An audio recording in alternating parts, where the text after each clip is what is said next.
Hello, my people. So today we're going to talk in a little bit more detail about something that I talked about in my last video.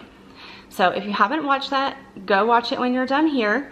It's a little long, but I think there's some good info in there. So we are going to talk in a little bit more detail about unsubscribing. And in particular, something that has been a big source of anxiety for me, which is perfection. So today we are going to talk about unsubscribing from perfection. But before we dive in, if you're new here and you haven't actually watched my first video, I would love it if you would go watch that again when you're done here. And you can learn a little bit more about why I'm here on YouTube and my journey to mental wellness. And we can take this journey together. So go check that out. Hit the subscribe button, and if you like this video while you're watching it, be sure to give it a thumbs up. So without further ado, as I said, today we're going to be talking about unsubscribing from perfection. I apologize if you can hear some noises in the background. My cat is throwing an absolute fit that I'm not paying attention to her right now. So hopefully that won't be too much of an issue. What I wanted to kind of start with is that this is actually going to be one of my main goals for the month of February. Now, I grew up hearing those seemingly positive, inspiring phrases that you can do anything and you can be anything, which really is something that's supposed to inspire you. But my anxiety-riddled brain at some point along the way turned that into, you have to do everything and you have to be everything. And not only do you have to do and be everything, but you have to do and be everything perfectly. And honestly, at least since it's been around, I kind of blame Pinterest for this a little bit, because every time I need advice, not really advice, but help just figuring out ways to keep the house clean, or hacks to throw a fun birthday party, or even new ideas for self-care and things like that, that's where I go. It's just easy to search, it's easy to save. You guys know it's addicting. So that's where I go when I am looking for that kind of information. And a lot of times what I find is just lists and lists of things that I should be doing.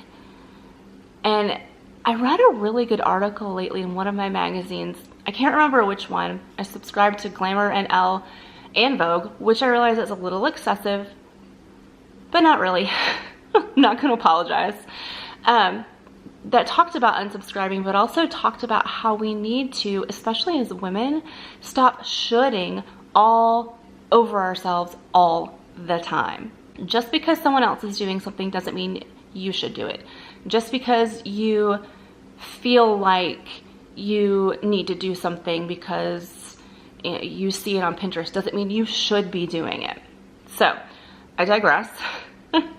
I wanted to actually show you this pin. I don't know if you'll be able to see it very well with the light here, but I wanted to talk about it a little bit because I found this on Pinterest a few days ago when I was looking for ways to keep the house clean. Things we can do every day as a family to make sure the house stays clean. We don't spend all weekend, doing chores and things like that. So this is what I found. Let's see if I can let you see it. And I hear the cat screaming. She is pissed, you guys. Yuna. Okay, so it starts off with daily cleaning tasks. These are things that if you want your house to stay clean, that you're supposed to do every day. Like every day. Make your beds, do your laundry, wash the dishes, take out the trash, wipe the counters, wipe appliance handles, pick up and put away all clutter, spot vacuum, throw your kitchen towels in the laundry, and throw away any broken items. In addition, on Monday, you are also supposed to clean your bathrooms, wipe down your walls, and wipe down your baseboard every Monday. Tuesday, you are also supposed to dust, get rid of any cobwebs, and vacuum your entire house every single Tuesday. Wednesday, you are supposed to clean appliances inside and out, clean windows, mirrors, and all other glass surfaces, wash your sheets and towels, and polish all of your wood furniture.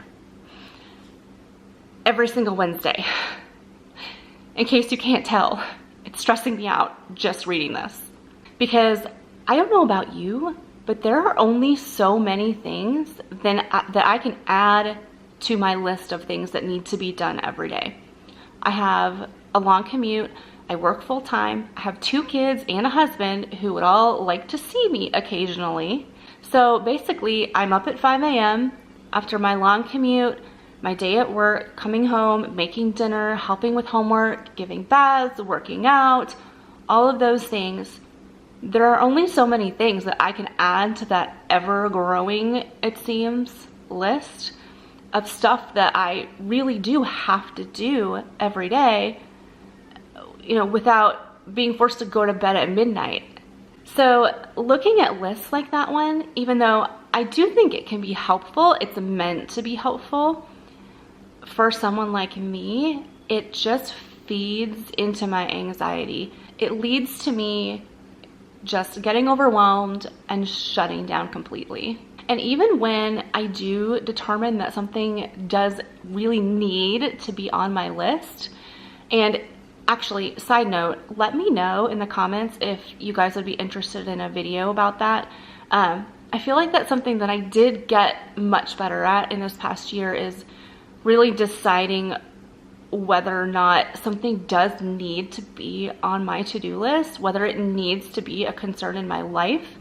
I still feel guilty a lot of times for things that don't make it on the list, but I'm trying to get better about that. But let me know in the comments if that's something that you would be interested in seeing. But kind of coming back, even when I do decide something needs to go on that list, I get frustrated if it's not immediately Pinterest perfect. I've always been that way. If I can't do it right away perfectly, I have no interest in it. But especially with anything that has to do with housekeeping or parenting, I just get really overwhelmed because apparently other people, whoever put this list on Pinterest, is doing these things every single day.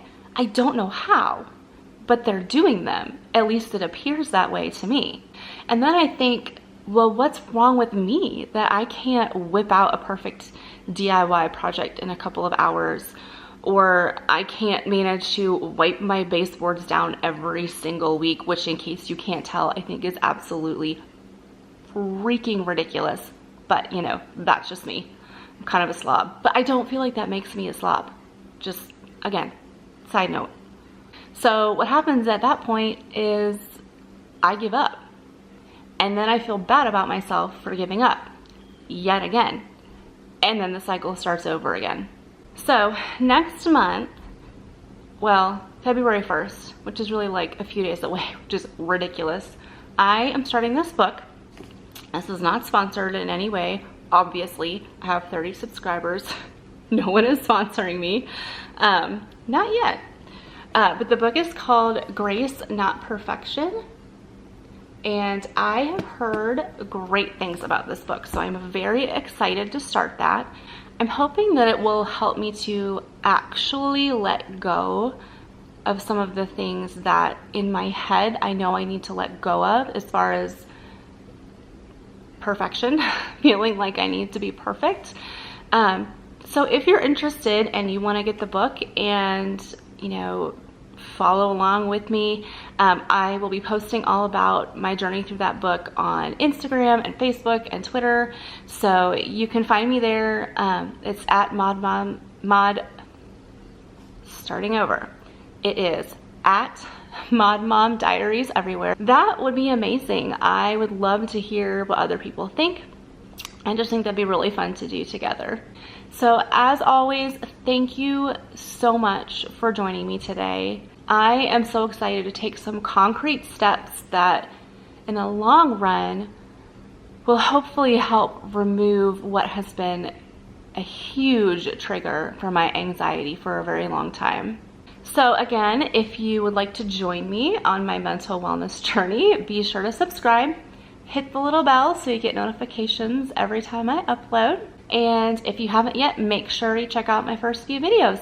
Thanks, you guys. I will look forward to hanging out with y'all again soon. Bye.